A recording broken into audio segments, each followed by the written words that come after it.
This is Jim Fetzer, your host on The Real Deal, continuing my conversation with Dmitry Khalezov, who is an officer in the Soviet Union in a special branch that dealt with nuclear explosions and maintaining surveillance about their occurrence wherever they might take place. And Dmitry is now about to explain how Building 7 could have been brought down by the use of nuclear demolition, as well as Buildings 1 and 2, the North and South Tower, even though their gross appearance externally appears to be quite different. Dmitry, please.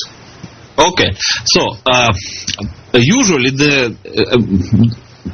I'll try to explain the physics of the nuclear explosion. So when the nuclear explosion occurs, it releases its entire energy in the form of so-called primary radiation. Okay? Yes. So, this 100% of any and every explosion, nuclear explosion, releases its entire energy in the form of primary radiation. So this primary radiation in turn consists of about 99% of X-rays, and the remaining 1% is the rest of the spectrum, like a visible spectrum and gamma rays and so on.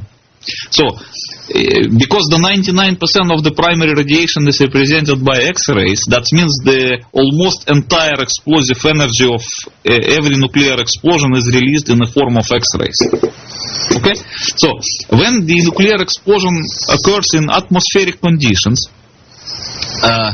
the X-rays cannot travel very far from the hypocenter of the nuclear explosion, so they will be absorbed by the air around, and it will hit the air. So, and that's why the area of the air immediately surrounding the hypocenter of a nuclear explosion will be overheated, and it will be transformed to orange color fireballs, which is well known. And the oxygen will be consumed. It'll create a vacuum, would it not? Sorry? Would it create a vacuum by consuming all the oxygen in the vicinity? No, I don't think it will be a vacuum. I think it will be plasma. Plasma. That will be appropriate word. All right. So it will be like a huge ball of plasma, like sun. Super hot gases is plasma. Hot gases. Yeah. So this extremely overheated area of the air, which is called nuclear fireballs, will emit a secondary radiation, which is a thermal radiation, which can burn people. Okay. So, but when the nuclear explosion occurs underground, there is no air. So the X-rays in underground condition will be spent on heating the rock around the nuclear charge. So likewise, the rock will be overheated and evaporated. So, and the amount of the evaporated rock will depend on the yield of a nuclear explosion.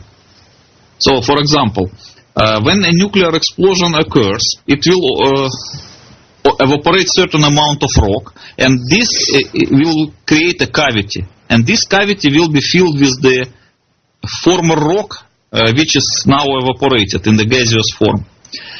And this cavity filled by the rock will be under very high pressure. So the pressure of the gases inside the cavity will try to expand the cavity to every direction. And eventually it will succeed to expanding it from its primary size to its secondary size. And as a result of the expansion, the neighboring area of the still solid rock will be crushed. So normally the picture of an underground nuclear explosion is like this. Let's say if we detonate a 150 kiloton nuclear charge in a granite rock, we will have a cavity of a secondary size, not primary size, secondary size, which will be roughly 100 meters in diameter. And it will be surrounded by a layer of crushed rock. The rock will be crushed to microscopic state, like 100 micron piece, something like this, comparable to the diameter of a human hair. And then the next area will be damaged rock, which will be crushed to small pieces, but not dust. So this is like a layered structure: the cavity, crushed zone, and damaged zone, how they call them in professional jargon. So when the nuclear explosion occurs under the foundation of the tower, there will be the same thing. So the the cavity will try to expand itself from primary size to the secondary size. And it will push the two zones, the crushed zone first, the damaged zone first, the crushed zone second. So the foundations of the tower will be first reached by the expanding border of the damaged zone. And this damaged zone will continue to propagate by the tower body from the underground foundation until the top. And then it will immediately followed by the crushed zone. So a resulting picture will look like this, that by the time the upper end of the cavity will reach the foundation of the tower, the crushed and the damaged zone will already expand by the tower, so that the actual tower body will be pulverized. We're talking about building 7 primarily, are we not now? Or No. We are talking about the general application. All right. So, but the problem is that because the nuclear explosion has a limited power anyway, even the very big one is still limited, the power of nuclear explosion was not enough to pulverize the entire twin towers, because the twin towers were over 400 meters tall. Okay, so the power of a nuclear explosion was roughly enough to pulverize about 85%, but not 100%. So the remaining top of the tower, which was the farthest point from the hypocenter of a nuclear explosion, remained undamaged in the case of the twin towers. So, and the picture was like this. The top of the tower was represented by maybe 50 meters or 45 meters or something like this, long undamaged area, which was heavy and solid. And under it, there was damaged area, and under it was complete dust. So under gravitational forces, the top of the tower began to fall down, and that's what we can see in the videos of the Twin Towers collapse. But when we come to the World Trade Center 7, Building 7, there's a different story, because the Building 7 was much shorter than the Twin Towers.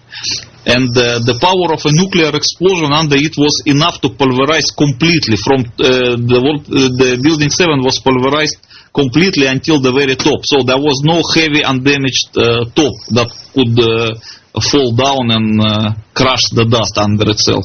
That's why the entire Building 7 was just like a pile of the dust. That's why it collapsed more or less evenly. That's my opinion. Let's see, Danny Jenko, who is, I guess, a Dutch expert on nuclear, on controlled demolitions, viewed footage of the Building 7 and concluded it was a classic controlled demolition, not involving nuclear weapons. So far as he could discern, at least I don't know that he was directly asked that, but he certainly considered it to be a conventional, classic controlled demolition. So his judgment, I take it, you would suggest is simply mistaken in this case. You see, if it were a classical controlled demolition, let's say using ordinary explosives, then the pile of the debris of the Building 7 would be higher than we can see. Because what we see, it was not more than 5 floors high. But if it were classic controlled demolition, it will be at least 3 times as much. That's the first point. The second point, that under the World Trade Center 7, there would be no underground fires if it were ordinary demolition. But as you remember, you can see it in all available videos, that the World Trade Center 7 was continuing to emit vapors for at least 4 months after September 11. So it doesn't match the ordinary controlled demolition. And the other point is just the logic. So to prepare normal classic controlled demolition, you will need a few months' time. You can't do it in just half an hour. But the decision to demolish the Building 7 was spontaneous. They just decided to demolish and to demolish it, and they demolished it. So they didn't have time to prepare the demolition. To take your points in the opposite order, so what do you believe was the reason then for the demolition of Building 7 as a spontaneous decision? I don't know. I know what was the reason to demolish the Twin Towers. That I can explain to you, because I learned that from the FBI.